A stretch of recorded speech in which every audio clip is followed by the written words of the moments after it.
Hi there, Mr. Holcomb here with another episode of The Math Behind the Modules.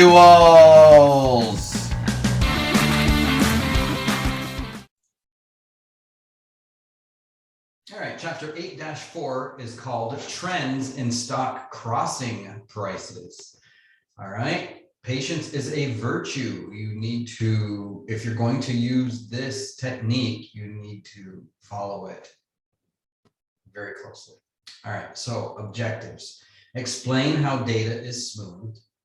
We're going to calculate simple moving averages using the arithmetic average formula. We're going to calculate simple moving averages using subtraction and addition method. We're going to graph simple moving averages using a spreadsheet. All right, so all of this is kind of unnecessary today because of all the trading platforms they offer moving averages, and all you got to do is tell it what the period of time is you want it to be, and boom, you pick a color, it draws the line. But anyway, what is all this stuff? Smoothing techniques. That is a statistical tool that allows an investor to reduce the impact of price fluctuations and to focus on patterns and trends. The trend is your friend. An example is the simple moving average, or called SMA. There's also an exponential moving average, but we're just going to stick to simple here.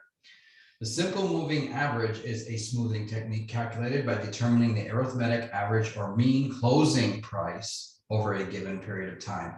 So it depends on what graph you're in as well. You could be in a 1-minute graph, you could be in a 5-minute graph, a 10-minute graph, 30-minute graph, hourly graph, 4-hour graph, daily graph. They all break down differently so that one candle covers those lengths of time. All right, and so lagging indicators are indicators that use past data. So it's using the past to try to predict the future. An example is the simple moving averages, which investors use when they want to identify and follow a trend in prices. Okay. Fast moving average. When a stock chart depicts moving averages for two different intervals, the graph with the shorter time intervals known as the fast moving average. As changes in closing prices occur on a day-to-day basis, the fast moving average will reflect those changes quicker than the slow moving average. So what you usually do is use two moving averages. I use a 5-minute chart, and I look at the SMA 4 and the SMA 8. So it takes the last 4 candles, takes the average close price, and draws the line. The SMA 8 would take the last 8. That's the slow moving average. The fast moving average is the 4 5-minute increments, the SMA 4. So when the 4 crosses the 8 above it, that's an upward trend. If the 4 crosses below the 8, that's a downward trend. And that's how these work. All right. And then the slow moving average is when a stock chart depicts moving averages for two different intervals. The graph with the longer time intervals, known as the slow moving average. As changes in the closing prices occur on a day-to-day basis, the fast moving average will reflect those changes quicker than the slow moving average will. All right, and then the crossover, that occurs when one time interval moving average graph crosses over another moving average. This is a possible signal that a stock trend reversal might be near. Okay, or it might have already happened. Okay, so those are the definitions, the vocabulary words. So let's move on to example 1. Okay, example 1 says the closing price for 10 consecutive trading days for the particular closing price for a particular stock are shown. Calculate the 5-day simple moving average and plot both the closing prices and the average on a graph. Okay, so I'm going to use a spreadsheet for this. So I'm going to go to my spreadsheet that I have open, and I'm going to enter this data. So here's my spreadsheet, and I'm going to simply, actually first I click this, and I always change it to Century School Book. I just like that font. And I'm going to put in bold day. And I'm going to center these. And I'm going to call this closing price.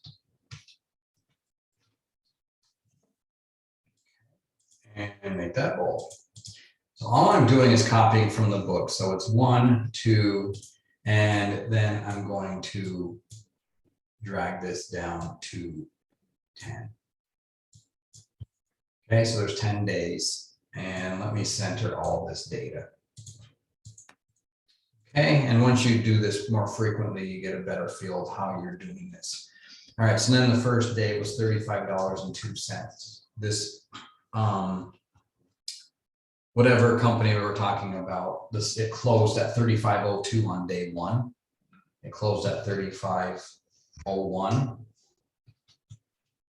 on day 2, 34.65, 36.09, 35.32, 35.50, 35.03, 35.79, 37.07, and 36.05. Okay, so all I did was, and that doesn't show the 0, but that's fine. All I simply did was, let me bring it over.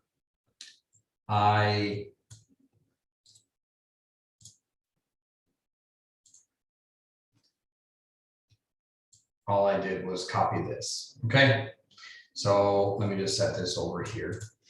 So that came right from the book. Now, what you have to do to find the 5-day closing price is add these up for 5 days and divide by 5. So I'm going to put the total right here, and doing the spreadsheet makes it so much easier than calculating this in a calculator and hitting clear and typing all these numbers in over and over and over. I typed them in once, and that's all I'm going to do. So now I give it a formula. I'm going to say, let's cell C6 equal the sum of these. Actually, I don't want the sum of, I want the average. So what it is 35.02 plus 35.01 plus 34.65 plus 36.09 plus 35.32 divided by 5.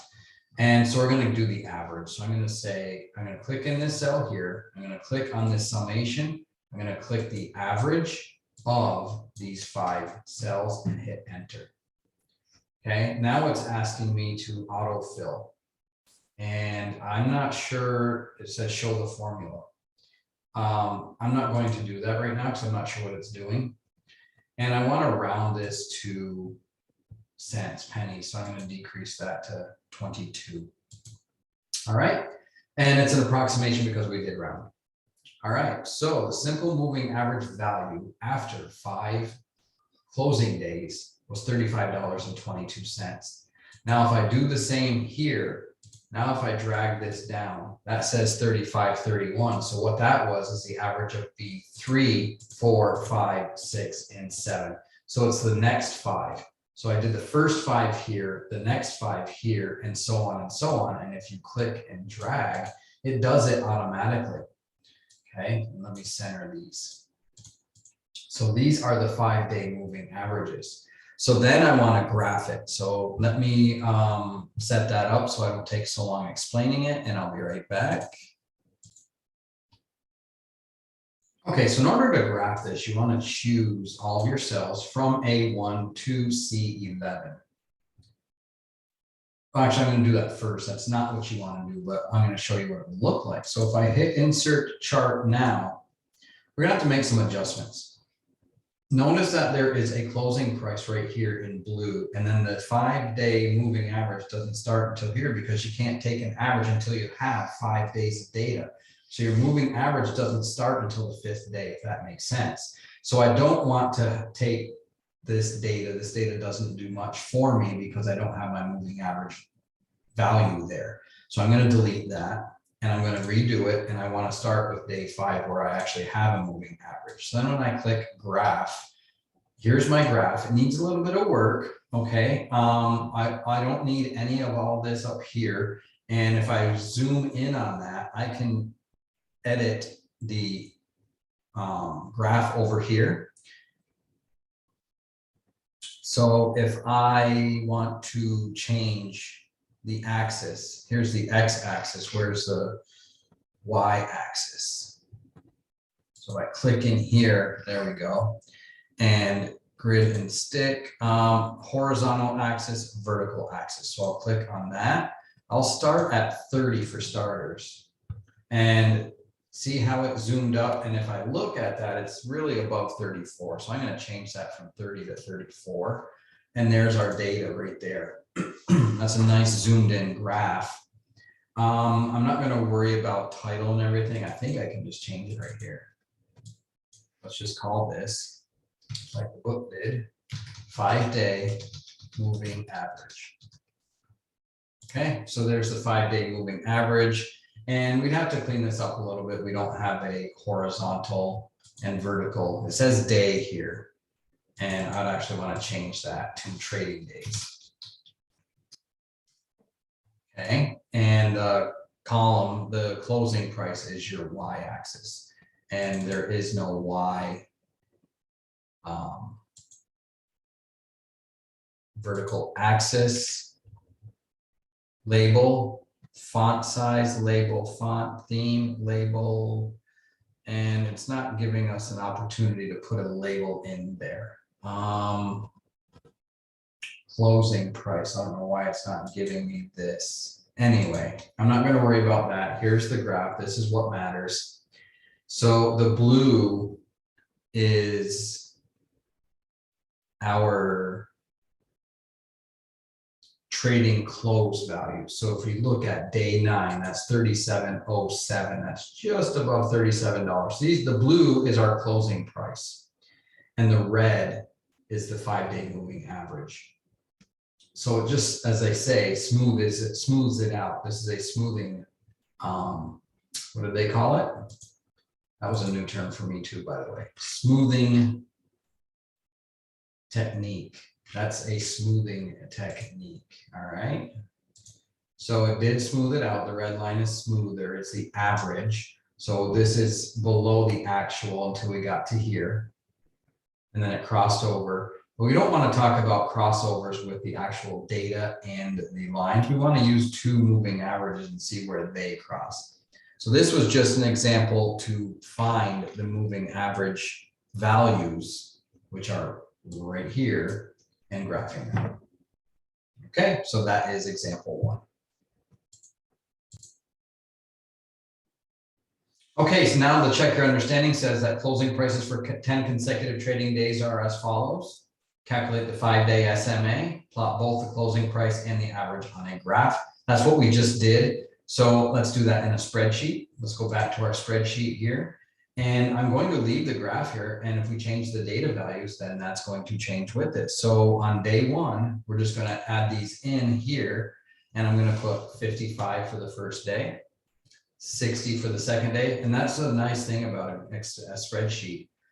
It automatically is calculating the new values. And since these values are higher, the moving average jumped way up. Okay. And so this is day 1, day 2. And remember, we aren't seeing the closing price yet because we're not at day 5. So we're going to put $62 here, and then 48, and then 40. So 40 was our first day. And now you see that blue line jumped up to 40. So that's the actual price. So now this blue line, when I change these, is going to be the values coming from the ones that they gave us to enter. So that jumped up to 42. The next one is 45. The next one is 46, then 43. And finally, the last day was 49, the 10th day. Okay, so these are the values that were given in the check your understanding. So the answer to these are the SMA, the 5-day moving average for day 1, which is actually the 6th day, or 5th day, is $53. Then it went to 50-40, which is 53, 50-40, 47-40, 44-20, 43-20 is down here, and then back up to 45. So the moving average was decreasing. The average actually met the closing price right here during the 7th day, and the averages continue to come down. So it crossed over the actual data line. All right, so there's the closing prices, and there are the moving average prices for the check your understanding. Okay, example 2 says to use the subtraction and addition method to determine the 4-day SMA for the following closing prices. So before we had to add these 4 up, divide by 4. Now, if I didn't use my spreadsheet on example 1, I would have had to have added the next 4 and divide by 4, and then add the next 4 and divide by 4. But the subtraction and addition method does that in a pretty simple situation. So what we're going to do is we're going to take $121 and we're going to add 122. We're going to add 120. And we're going to add 119 and divide it by how many days that is. And it is 4-day SMA. And when I put that in the calculator, I add it up, I get 482, divide by 4, I get $120.50. So this equals $120, and 50 cents. Okay, so that was the moving average for these 4 days. Now to find the moving average for the next 4 days, here's what we're going to do. I'm going to make another box, but now we're going to focus on these 4.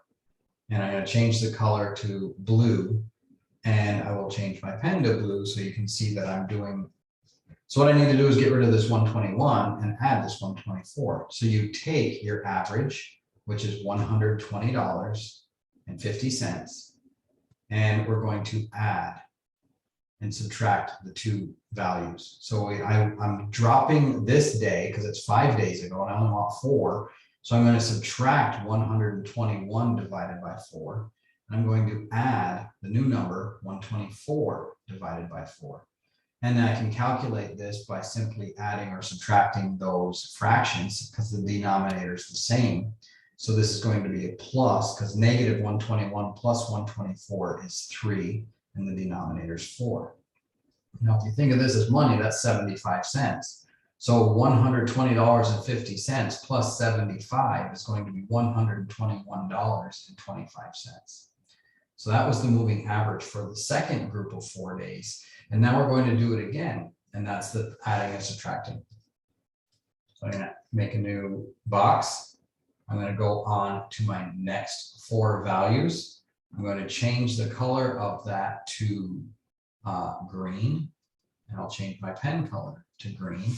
So now we're going to take 121.25 and we are going to subtract off the 5th day back, which is 122. So I'm going to get rid of 122 over 4, and I'm going to add 128 over 4. So this is going to become $121.25, and plus, since it's greater, it's going up. 128 minus 122 is 6 quarters. We'll think of that as $1.50. So that is going to equal 121.25 plus $1.50 is going to be $122.75. Okay, so that is our new moving average, 122.75. And then finally, I'm going to do it one more time. I'm going to take this box, I'm going to copy it. I'm going to bring it down to the end, like so. I'll turn it purple, and I'll change my pen to purple. So now we're going to get rid of 119. So we're going to take this 122.75. We're going to subtract this 119 over 4, and we're going to add 126 divided by 4. So this is going to become 122.75 plus 7 over 4. So think of that as $1. That's $1.75 or 175. So if I add $1.75 to 122, let me change it to a decimal first. If I add $1.75 to that, I'm going to get $124.50. So we went from 120.50 for the first 4 to 121.25 for the second group of 4 to 122.75 for the third SMA, and finally to 124.50. So as you can see, these values are going up every time. So that's an upward trend. So those are the simple moving averages for those values using the subtraction and addition method. Okay, so now it says to use the subtraction and addition method to determine a 3-day moving average for these values. Okay, so we're just going to continue doing this in the same fashion. Try it on your own, pause the video, and then come back. So I will start out with red. So I'm going to take 28 plus 31 plus 37. Keep in mind what we're doing, a 3-day SMA, and divide that by 3. So I get my calculator, turn it on, clear it, and it's 28 plus 31 plus 37, and that gives me 96. Divided by 3, 3 goes into 9 3 times, 3 goes into 6, 2. So that comes out to be an average of $32. So that was, let me put a box around this.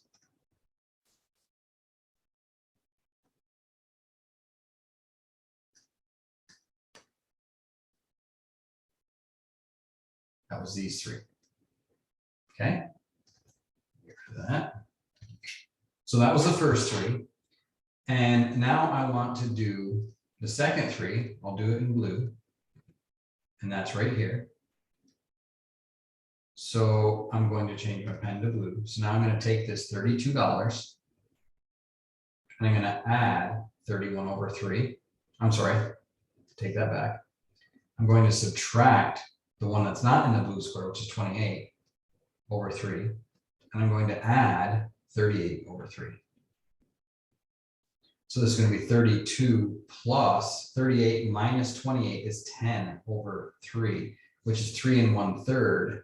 So that's going to come out to be 35 and 33 cents, rounding. 1/3 is approximately 33 cents, or you could say 34. Okay. And then we're going to continue. So the next box I'll put around the next 3. I haven't used green yet. And here are the next 3 here. And this will be the last one. So change my pen to green. So now I'm going to get rid of this. So I'm going to take my moving average of 35.33. And I'm going to subtract. I always try to write add. We're going to get rid of 31. See the green boxes, these 3. The one that we get rid of is the first one in the blue box, which is 31 thirds. And we're going to add 35 thirds. So in doing so, we're going to get 35.33 plus 35 minus 31 is 4 thirds, or 1 1/3. So that's going to add $1, which is 36, and add a third to this, and that'll make it 67 cents. Okay. So our moving average values are 35, 33. I'm sorry, 32, 35, 33. And then finally 36.67. Okay, now in example 2, the extend your understanding says to extend the page, so I have room to work. In example 2, what would the 8th trading day closing price have to be so that the next moving average remains the same at 124.25? Okay, so we're taking these values here, and we want to find out what value would have to keep the moving average of 124.25. Okay, and in doing so, I noticed I made a mistake. The purple box is right here, and I subtracted 119. I should have subtracted 120. So this is not 7, it is 6, which is $1.50. So this should be a 5, and this should be a 25. And how did I know I made that mistake? Because my value did not match the question down here, 124.25, and from example 2. So there's the answer right there. All right, so apologize for that mistake. In example 2, what would the 8th trading day's closing price have been? All right, so how many days do we have here? 1, 2, 3, 4, 5, 6, 7. So let me copy this. Okay, so what we're going to do is I'm going to copy this box. Or I'm going to create a box, I guess, because it's a copy of everything. And let's just make it black. So I'm going to start it here. I'm going to bring it up like so.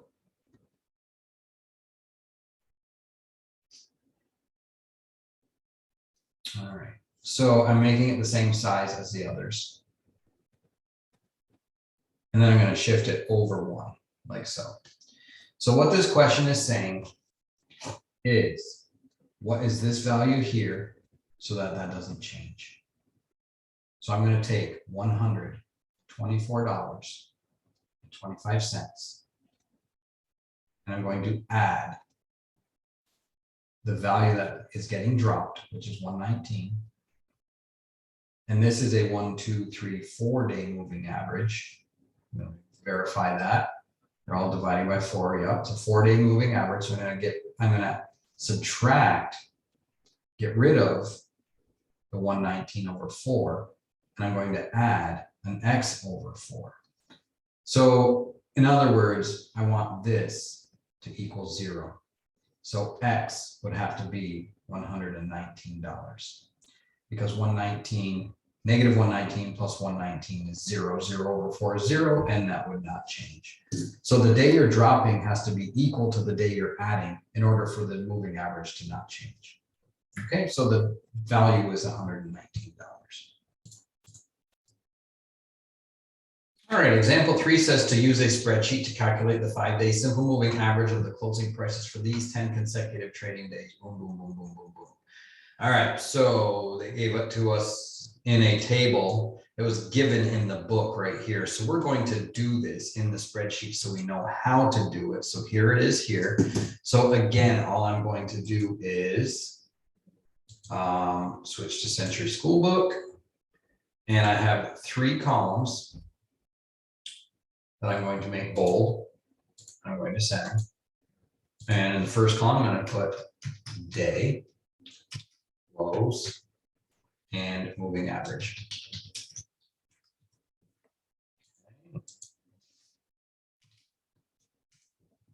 All right, so there they are. That's the headings. And then the day is going to be 4/28.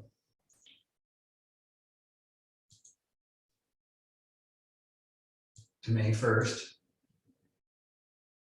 to May 2nd, actually, and then May 5th, because there's a weekend, and we're going to go up to the 9th. 5, 6, 7, 8, 9. Center, everything. Okay, so there's the dates, not in the same format, but it looks fine. And the close value, 29.39, 29.27, 29.21. 29.7, 29.08, 29.24, 29.40, and 28.52, 28.64, 28.99. Okay, so there are the values, and we want a 5-day moving average. So 1, 2, 3, 4, 5. We're not going to get a value until here. So you go to summation, you do average of these 5, enter. And it's going to autofill by copying the format down. And as I look, these values are the same. I'm going to hit, oops, I hit the wrong thing. So I'm just going to drag it. There it is. And I want these values to be dollar values. So I'm going to average it out to cents, which is 100th position. So there they are. As you can see, the values match in the book. This is how you create a spreadsheet moving average. So it says to calculate the closing values. So the answers are right here. Okay, those are the answers to example 3. Okay, and that's that. Example 3 is done. Now check your understanding. Let's go back to this. It says add column D to example 3 spreadsheet to calculate the 3-day simple moving average. Okay, so that's going to be in column D, 3-day moving average. So I'm going to go back and I'm going to then name this. I'm going to rename it. This was a 5-day. So I'm going to call it 5-day and spread it out. And then I'm going to copy this over like so, spread that out, change that to a 3. So now we're going to do a 3-day moving average. Well, we're going to start with the first 3. So I'm going to start in D4. So that's the first thing it asked. It said, in what cell do you start and what formula do you use? So you start in D4 and you're going to take the average of these 3. All right, I know the book says something differently. It says the sum of B2 through B4 divided by 3. Well, that's what average is. And I'm going to center all this data. And then once you do 1, you click on the cell, you grab the corner, you drag it down, and then you click on the cell and you adjust how many decimal places you use. Since it's money, I'm going to use 2. So here is the 3-day moving average. So as you can see here, the 3-day and the 5-day was the same here. So that's a crossover point. And then the 3-day went higher. The 3 days now lower, so it crossed back.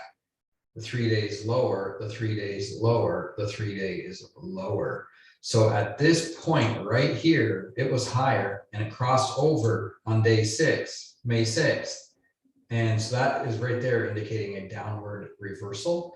And when the line crosses over, you might want to sell or buy a short and write it down. Okay, so that is check your understanding for example 3. Okay, example 4 says the graph shows the closing price for 29 consecutive trading days. So obviously weekends aren't included here. It jumps from Friday to Monday. It also charts 7-day and 21-day simple moving averages. What signal might the graph give an investor? So the 7-day simple moving average is this purple line right here. This line here that's more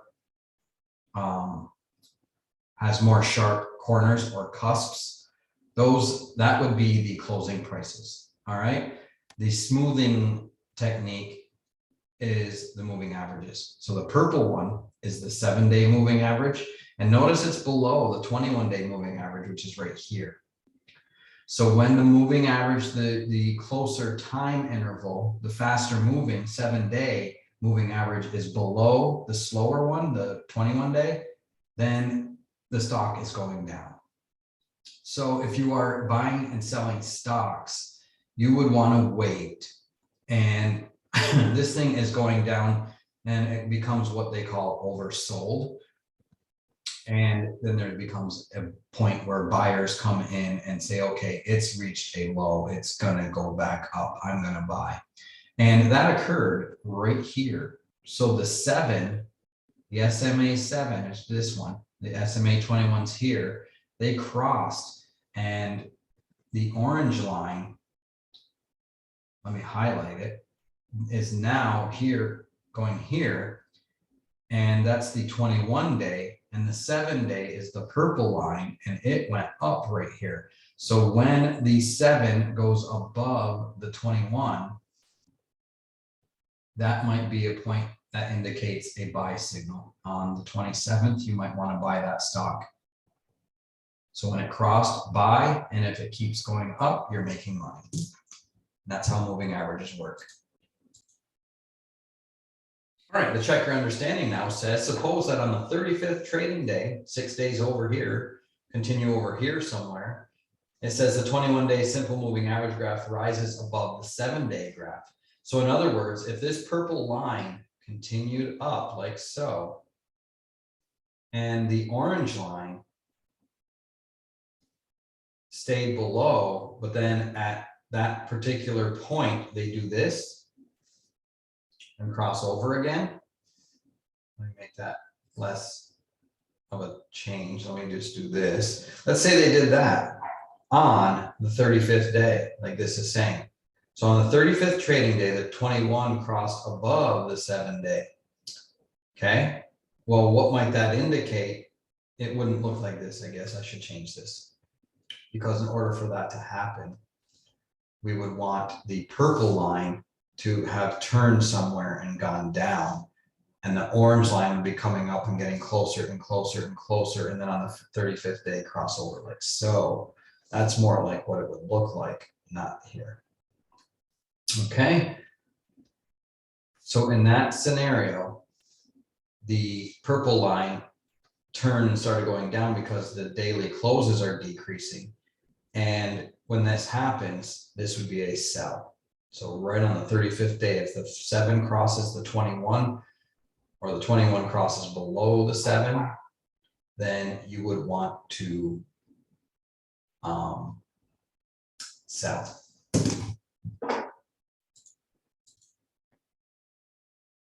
Okay, so in example 5, it says to examine the 36 consecutive trading day closing prices of ZZB. The chart covers the trading days from January 6th to February 26th. Construct a scatter plot and find a regression line and the correlation coefficient. Use the equation to predict the closing price on the 37th trading day of ZZB. Okay, so we're going to try to predict the 37th day. Okay, so what's going to happen after this day right here? Will it go up? Will it go down? What should the price be? So I'm going to do that in the spreadsheet. We could do it in the calculator. We could do it different ways, but we're going to do it in the spreadsheet. So I'm going to first, like always, switch to Century Schoolbook. And what do we have? Date, close, and then what else are we going to do? Construct a scatter plot and find a regression line and the correlation coefficients. Let's just do date and close.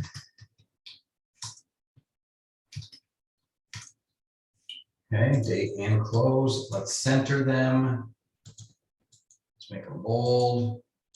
And here we go. 1, 6. And we want that to go to 13, or actually 8. Okay, and I want this data centered. So 111, gotta account for weekends. And then this is gonna go to 12, 13, 14, 15, and 116 will become 119.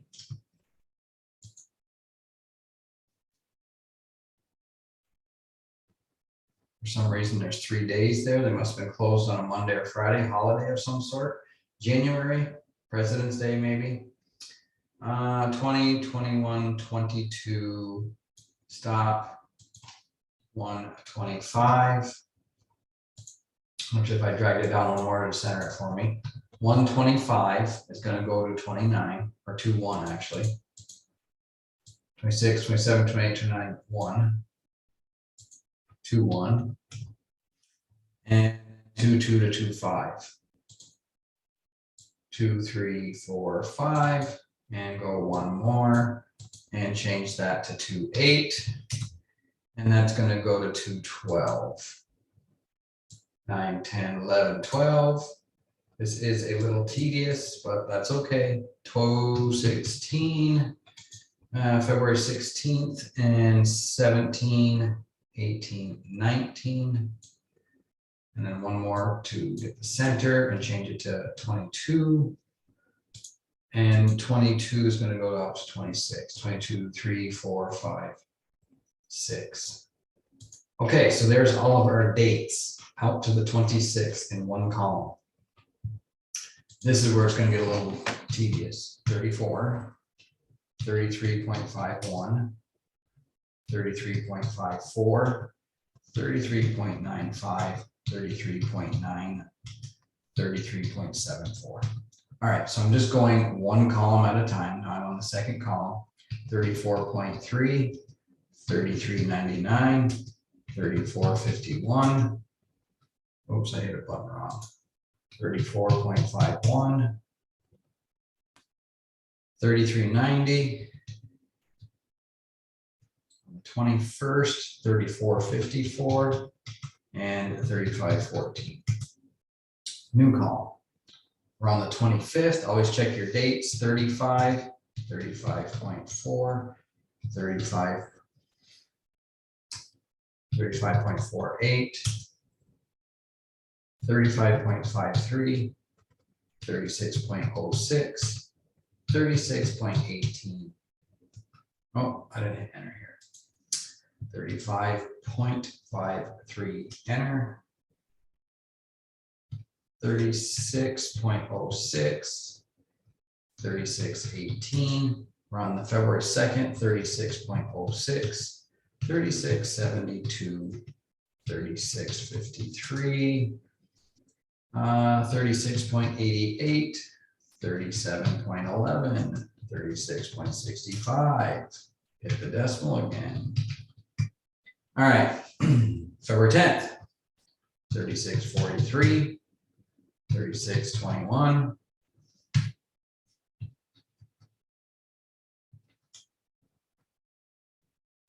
36.47, 36.65, 36.64, 36.99. On the 19th, checking dates, 36.57, 36.86, 36.74, 37.10, 37.37, and 37.13. All right, so now I want all these dates or these prices centered and 2 decimal places. All right, so there they are. There's the money, there's the dates. That was the easy part. Now that was the hard part. Now let's get rid of that.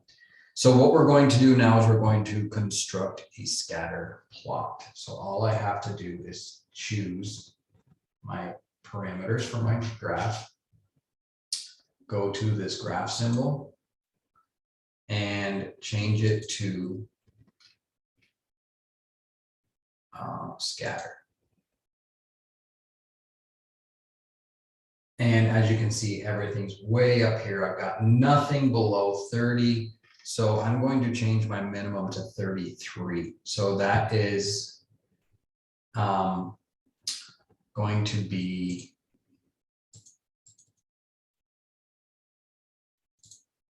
my vertical axis, minimum value 33.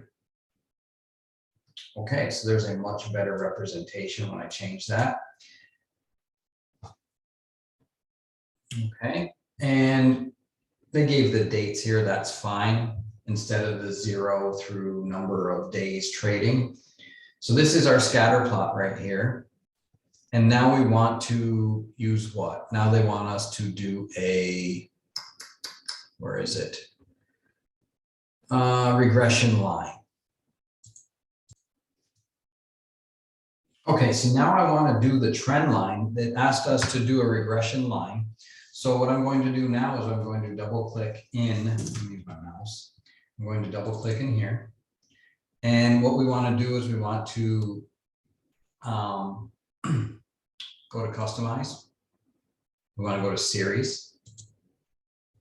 And then down here, format data point trend line is right here. You click trend line and notice it put a line of best fit right there. Okay, so then we want to label it with the equation. And there's the equation, it's up on top here, but I can change that as well. I can go up to, let's see, how do I do that? Where is it? Legend. And under legend, I want to change the position from auto to the right side. So it just makes it nicer. It's shortened up my graph. Here's the graph. There's the equation of the line of best fit. And the other thing I wanted to do, go back to series, is check to see if my line is accurate. So I'm going to show my R squared. And R squared is 0.88, which means it's pretty strong. It could be better, but anything closer to 1 is better. But 0.88 is not bad. So I just wanted to take a look at that. So anyway, there's the equation. It's 0.0756x plus a negative 3337, which would actually be negative 3337. Okay, and so there is the equation of our line of fit. All right, so now it's asking us to determine what the next day will be. So what's going to happen on the 37th day right here? How am I going to get this value? So if I take and let me bring this down. Let me move this down so we can see everything. So I'm going to move it down to here. We're going to use this equation, and that should be a decimal, right? 33.37. Just can't see the decimal. It's $33.37. Obviously, it's the y-intercept. All right, so what I'm going to do now is I'm going to click here, and I'm going to say equals, and I'm going to take 0.0756. This is day 37, that's our x. And I'm going to subtract 33.37 and hit enter. Why is it saying error?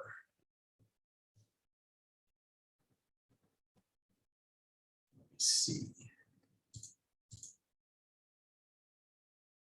Okay, that was a really simple fix. I did not have a times symbol. In a graphing calculator, I'm just used to saying parentheses mean multiply, but that I had to have a times symbol.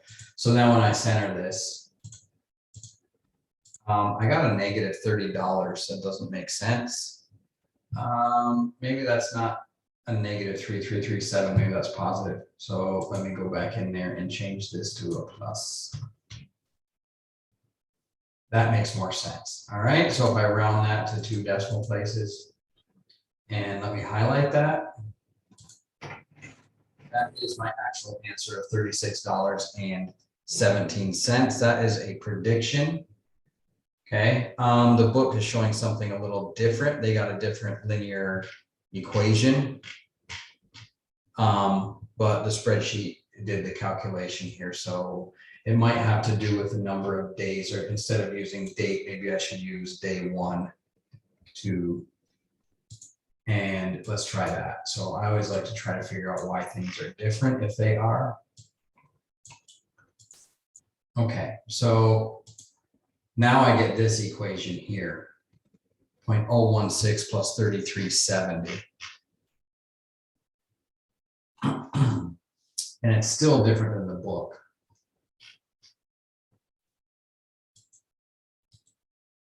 Let's do insert 1 row above and put a 0 there. What does that do? Nothing. All right, so now if I calculate that using the new value of 0.106 times 37, that's day 37, plus 33.7, now not 37, I get $37.62, where the book is saying $37.74. Anyway, that's the process of doing a scatter plot and Atlanta best fit using the spreadsheet. Maybe the graphing calculator would have done a better job, but that's trying this in a spreadsheet. Now it says what closing price might be predicted for the 38th trading day. Now, let me go back to my spreadsheet. We're still off a little bit, but if I calculate that, then I'd come down here to 38. And what I really should have done over here, instead of putting 37 in, I should have put in the cell like so, and it would still get the same answer and suggest autofill, and I'd say, sure, why not? And then it comes out to be 3773. And that actually came out to be the right answer for the 37th trading day. That actually is, I'm only off a penny from what the book says the answer is to the last example. So maybe if I was off a day, maybe if I go one more time and change this to 39, then the answer to the check your understanding should be more like 3783, 3785, somewhere around there. Okay, so there it is, doing a linear regression spreadsheet. All right, example 6 says, use the data from example 5. Good, we don't have to set anything else up new. As we have seen previously, sometimes you can get a better regression function by using polynomials. Determine a quadratic, cubic, and quartic regression equation. Make a prediction for the closing price on the 37th day using each. Okay, so let's go back to our spreadsheet. And, oh, what just happened here? Interesting. Let me undo that. All right. So anyway, here is our spreadsheet. And remember, when I checked the R squared, it was 88.88% accurate. We want 100% accuracy or something really close. We're off by 12% using this linear regression. As you can see, there are values that are far away and other values that are somewhat closer. We want to find something that might fit better. So we're going to try to do a regression, a different regression besides linear. So let me move this down here again. And I did delete this, and I probably shouldn't have. So let me undo, undo, undo, undo. There we go. So there was our, actually, this is our 37th day. Is that right? Day 1. And let me get rid of this. Anywho, there are our values for the linear regression. So they want us to predict, actually, we're going to use this one here. It matched the book the best. So let me not shade this one and not shade this one. Actually, let's get rid of this altogether. All right, so unshaded as well. Oops, shading, none. All right, so we're focusing on this right here. So it is this column plugged into this equation. Actually, I think I'll probably do it up one more too. All right, we'll check both. So we want to switch from linear. We want to switch from linear to something else. So we go to series, bring this down here, trend line, type linear. So if I click on this and we want a polynomial, and it said to do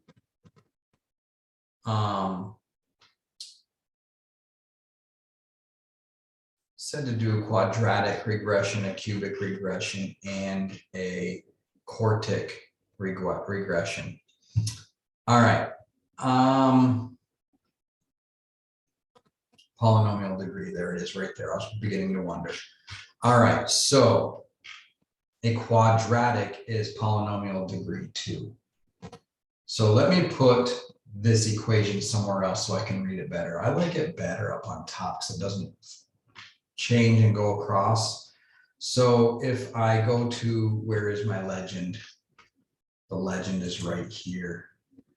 I put right, let's put top. All right, so there it is. So that is actually, and then there's this E here. That's scientific notation. Move the decimal place left 3. So it's 0.00232. All right, so I'm going to put that equation here. So this I'm going to call, I'll put it over here and I'll say quadratic. And then we're going to do a cubic. And then we're going to do a quartic. All right, so when I do the quadratic equation, I'm going to put equals. And I'm going to put 0.00232 x to the power of 2x squared x. How do you do an exponent in here?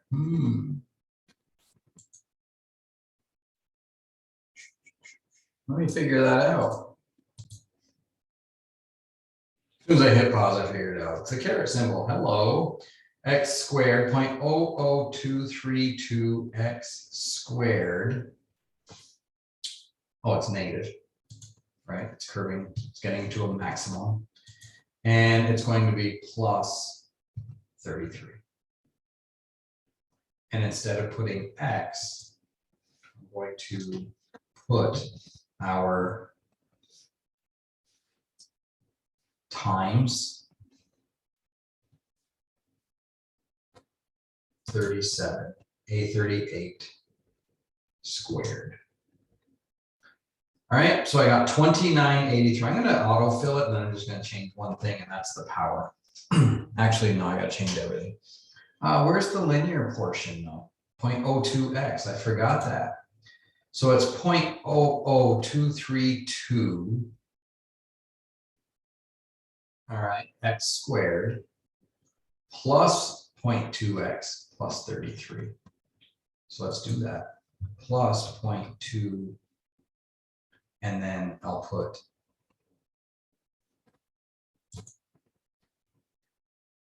plus 0.2, and the x is my times this plus 33. And I got 3722. All right, so, and look at the regression fit here. That one's better. So if I click in here now and I go to customize, series, show r squared, the r squared is 0.92. That's better than 0.88. So I know my quadratic is more accurate than my linear. But can we get better? That's the question. All right, so now we're going to go to polynomial of degree 3, which is a cubic regression. So I'm just going to switch this to a 3. And notice that thing curled down a little bit more, and it's curling this way as well. And now my R2 is 0.927. What was it before when this was 2? 0.923. So 0.927 is a smidge better. 0.927 is a little closer to 1. So for the cubic equation, it is going to be this mess here. So bear with me here. Negative, and that's 5. Negative 5 is a decimal movement. So it is going to be negative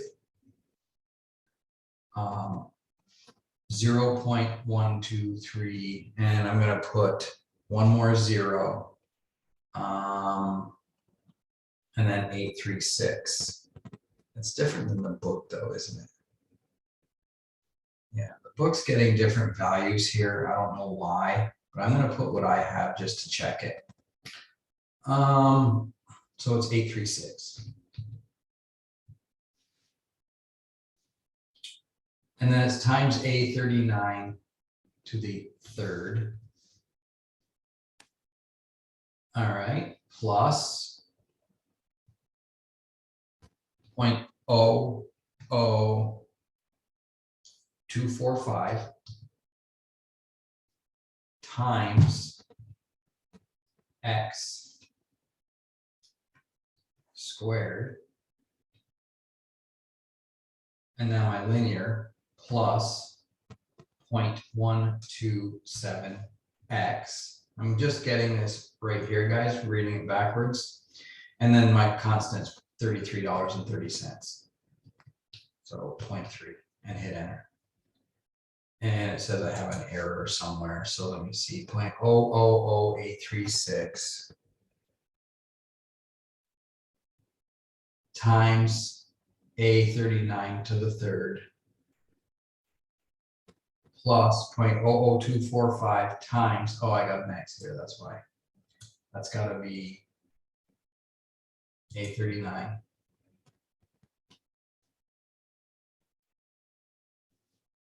squared, and this has to be a39. Oops, undo. So the X's have to be our cell.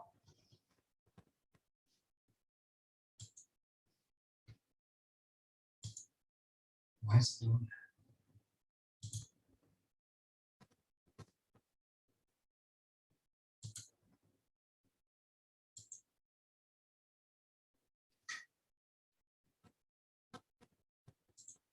Oh, I didn't put times, that's why. Times this, and get rid of the X. Whew. So it's 0.000836 times a39 cubed plus 0.00245 times a39 squared plus 0.127 times a39 plus 33.3, enter. And I got a -4. That's weird. So what they're saying is that's going to go down to a negative value on the next day. I don't think so. All right, so this is the first time I've tried doing this with a spreadsheet. I would definitely use this instead. All right, this is just too cumbersome. And it's not giving me the right values. I wonder if there's a way I can copy this to here.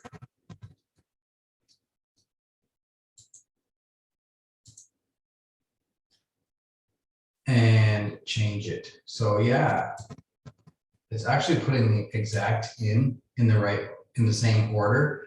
And now I have to do is just change my x's to times the value I want.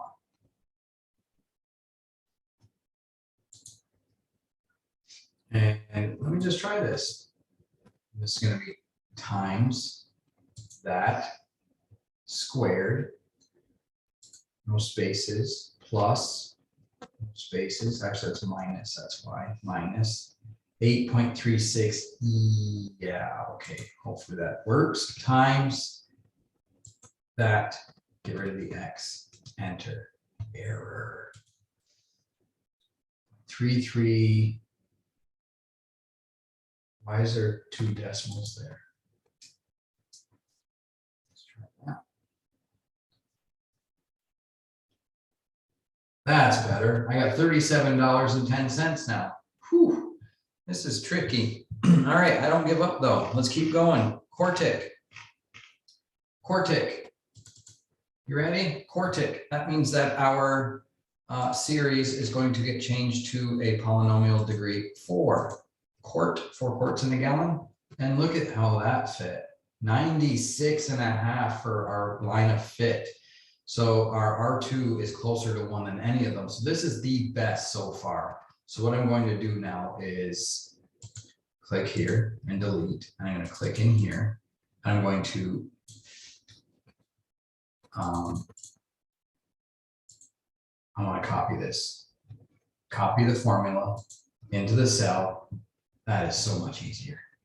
And there is still some manipulation to do. I got to put an equal sign. And then I got to get rid of my spaces.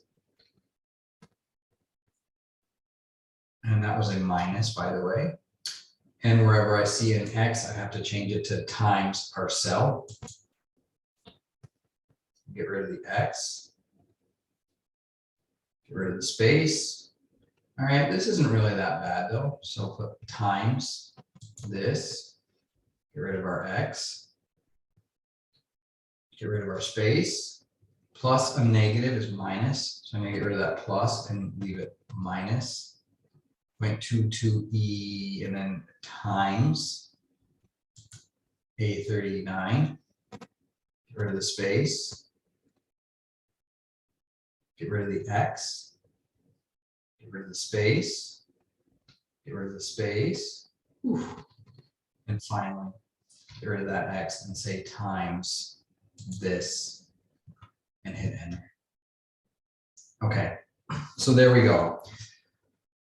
The quadratic predicted the next closing price to be $37.22. The cubic said it was going to be $37.10.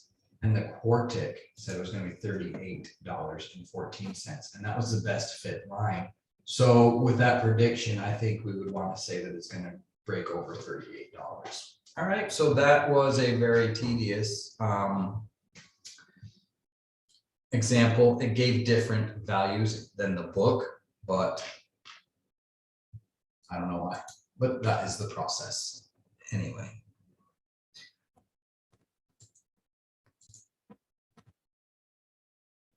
Okay, so in the cubic and quartic equations, the rounding of the coefficients of the terms with the highest degree has a significant impact on the predicted value. So that's probably why my numbers are off.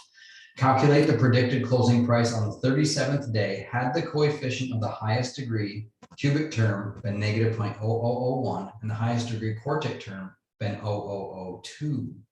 Why do you think there's a difference? So what I've done was I put all these values here. And I did go to the 37th day, which is A38. I changed these. These are all, oops, that's supposed to be an 8. All right. And I changed all these to 38. So we're not using this value here. We're using this one. And so here's the quartic. And that's all A38s in orange, and these are all A38s. So what they want us to do is change the, what was it? The cubic term to make the leading coefficient. So what I'm going to do is I'm going to copy and paste this over here. And why did it change?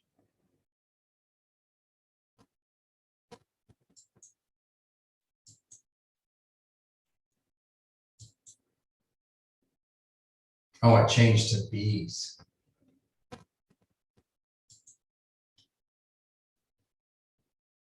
That's why. So let me change these back to 37. A38, A38, B38. So I want to change these to A's. All right, so instead of just copying it, actually dragged it over. And if I hit enter, I should get the same. And yeah, I want to copy that. So very good. These are the same. These are now different. And I want those to be A38, not 39. So we got to be careful. It does change the cell. It goes to the next one automatically, and you need to change it back to the A38 for starters. So my formulas are all equal. Okay, so now my values, why is that? It should be A38, A38, A38, and this should be, oh, I see what happened. I need to copy this and paste it here and change that to A38. All right, so this is a real tedious. I have been using spreadsheets for a long time. You might not be following this, but anyway. So in essence, all I've done is copy this over to here, and they're equal. And then this is going to be my 0.02, so I want to paste that here as well. It doesn't allow me.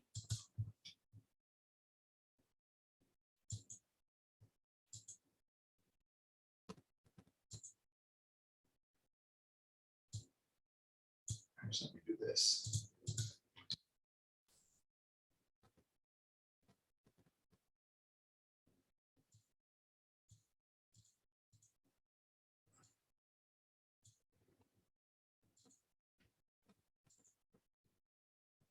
Okay, wow, hang on. You don't need to see this. Okay, so I'm going to click on this cell, and I want to change this to 0.0001. They're asking us to round. So I'm going to delete this and stop it at 0.00, 3 zeros or 4, 3, 0.0001, and hit enter. Okay. And then I'm going to click on this one, and we're going to change the highest degree, which is right here, to the 4th power, to 0.00002. So in other words, we're going to get rid of that 7/9 and hit enter. So where did my values go here?